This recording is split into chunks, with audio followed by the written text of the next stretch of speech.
여러분 안녕하세요. 친구보다 가까운 박리나 변호사입니다. 오늘은 제가 또 부부관계에 대해서 말씀을 드려보려고 하는데요. 제가 10년차 이혼 전문 변호사잖아요. 그래서 매일매일 많은 부부들의 갈등 상황을 많이 상담을 합니다. 상담을 하면서 제가 그동안 곰곰이 느낀 점, 그런 점들에 대해서 저도 생각을 많이 하고 이 갈등 상황을 어떻게 회복해야 될 것인가에 대해서 책도 많이 읽거든요. 오늘 한번 제가 같이 읽어볼 책은 바로 이 책입니다. 결혼 수업이라는 책이에요. 이 책은 제가 내용이 아주 읽기도 쉽고 굉장히 결혼 생활에 대해서 조금 뭔가 회복되었으면 좋겠다라고 생각하시는 분들께서 한번 읽어보면 좋을 만한 책으로 생각됩니다. 한번 내용을 소개해 드리려고 하는데요. 우리가 부부 관계가 이제 갈등 상황에 닥쳤다, 갈등 상황 국면이다 라고 할 때 그 징후가 있겠죠. 그래서 제가 요즘에 상담을 하면서 수임한 사건들 중에서는 이혼 청구의 기각을 구한다 라는 분들도 많이 있어요. 이혼을 원치 않으시는 거죠. 그런데 말씀하시는 분들이 관계가 좀 좋지는 않았는데 언제부터 잘못된 것인지 모르겠다 라고 하시는 분들이 많으셨어요. 언제부터 잘못된 것인지 몰랐다는 것은 사실 부부관계가 지금 좀 좋지 않고 위기라는 것에 대한 그 상황에 대한 판단 또는 그 징후를 본인은 포착을 하지 못했다라는 것으로 저는 생각을 해요. 그래서 그 징후, 적신호라고 해야 되겠죠? 부부관계 적신호, 신호 세 가지에 대해서 오늘은 설명을 드려보려고 해요. 먼저 첫 번째 신호로는 서로 비교를 하면서 상처를 주기 시작한다는 것이에요. 우리가 어려서부터 이제 많이 듣는 얘기가 있죠. 아무리 노력해도 결코 이길 수 없는 존재와 경쟁하면서 성장을 한다. 바로 엄마 친구 아들, 엄마 친구 딸이 될 텐데요.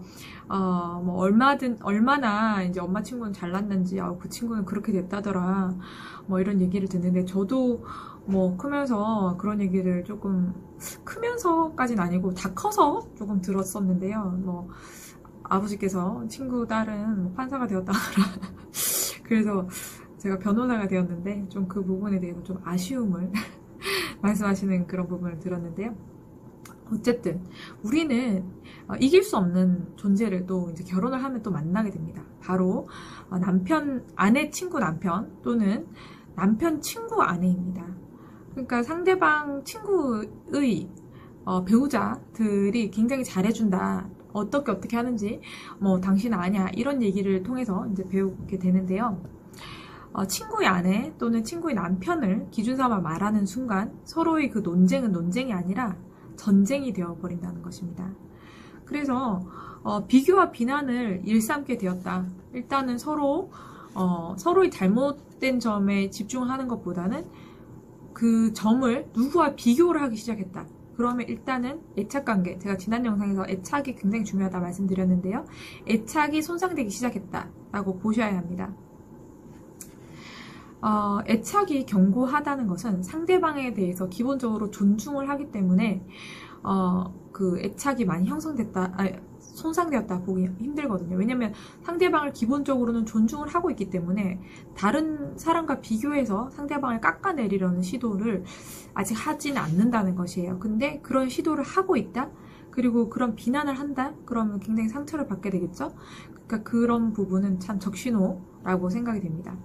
두 번째 징후가 있습니다. 참 제가 외도 의심을 하는 부부들의 그런 내담자들의 상담을 통해서 많이 듣는데요. 일단은 행동 자체가 미심쩍다는 것이에요. 미심쩍은 경우 많죠. 갑자기 휴대폰을 샤워할 때도 들고 들어간다든지, 갑자기 휴대폰을 막 손에 꼭 쥐고 신주단지 모시듯이 한다든지, 갑자기 차량을 봤는데 블랙박스가 영상이 이게 매일매일 녹화가 되어 있었어야 되는데 지워져 있다라든지, 미심쩍은 이런 뭔가 행동이라든지, 그리고 배우자가 평소와 달리 평소에는 굉장히 조금 이렇게까지 잘해주지 않는데 뭔가 캥기는 것처럼 잘해준다든지, 배우자가 갑자기 잘해주면 의심해야 된다 이런 말이 있잖아요. 그래서 뭔가 미심쩍은 행동들을 시작한다는 것입니다. 그래서 이런 미심쩍은 행동이 시작이 되면 사실 두 분 사이에 애착이 없다면은, 그런 애착이 손상되어 있다라면은 이 미심쩍은 행동들 하나하나가 이제 전부 다 보이게 되는 겁니다. 그래서 예를 들어서 이 책에도 이제 그 설명이 나와 있어요. 갑자기 배우자가 잘해준 경우에 잘해주는 행동 자체가 문제가 아니라 부정적인 관점을 갖게 만든 평소 배우자의 모습이 이제 문제다라고 합니다.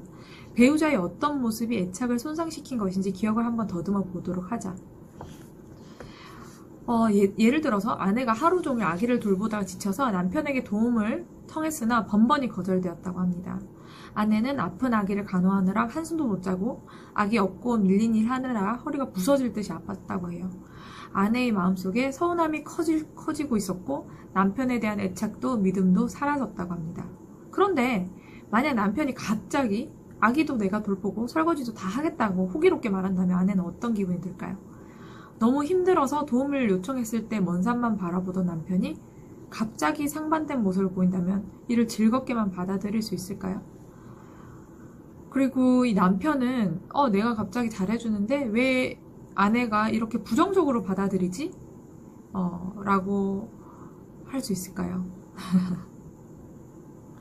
그래서 애착이 이제 이미 깨진 상태라면 어떤 긍정적인 상황이든 어떤 부정적인 상황이든 결국에는 부정적으로 해석될 소지가 많다는 것입니다. 그래서 이런 징후, 두 번째, 미심쩍은 이런 상황이 만들어졌다. 미심쩍은 행동을 하기 시작했다라는 것입니다. 자, 세 번째는요. 좀 우리가 처음에는 조금 못 느낄 수 있는데 조금 지나보면 느끼는 것들이에요. 세 번째 징후로는 말투가 달라졌다는 것입니다. 처음에 우리가 참 말투에 대해서 참 못 느끼는데요.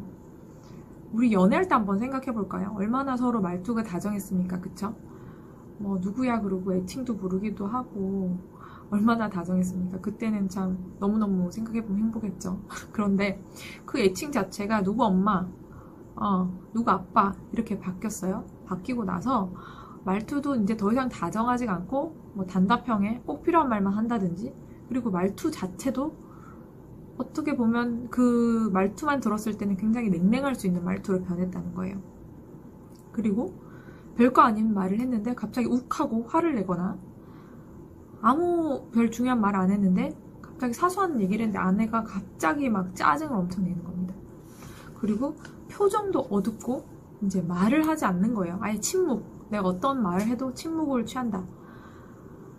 참 그런 경우에는 참 말투가 달라졌다. 이게 제가 말씀드리고 싶은 세 번째 그 징후인데요.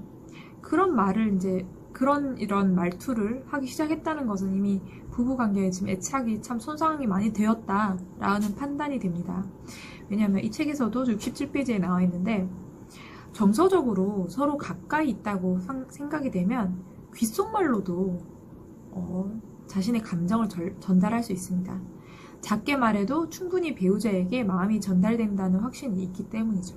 그런데 내가 어떤 말을 했을 때 상대방에게 전달이 안 된다라고 생각했을 때 우리 어떻게 되나요? 굉장히 언성이 높아지고 예민하게 반응을 하면서 화를 내기도 하고 짜증을 내기도 하고 여러 가지 막 반응들을 하게 되죠.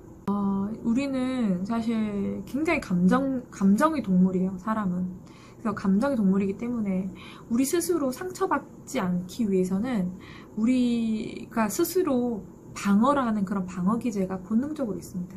그럼 우리가 방어하기 위해서는 우리의 감정, 상태, 화를 낸다든지 욱한다든지 이런 부분들을 막 드러낼 수밖에 없어요. 그렇다면 지금 이렇게 상황이 이렇게 됐을 때 이 상황을 받아들이는 배우자 입장에서 어떻게 해야 될까요? 배우자 입장에서는 오히려 상대방한테 이렇게 한번 얘기를 해보는 겁니다. 당신이 그렇게 소리치지 않아도 나는 당신 이야기를 들을 준비가 되어 있다. 목소리 낮추어서 우리 같이 차근차근히 한번 대화를 해보자 라고 해보는 겁니다. 그리고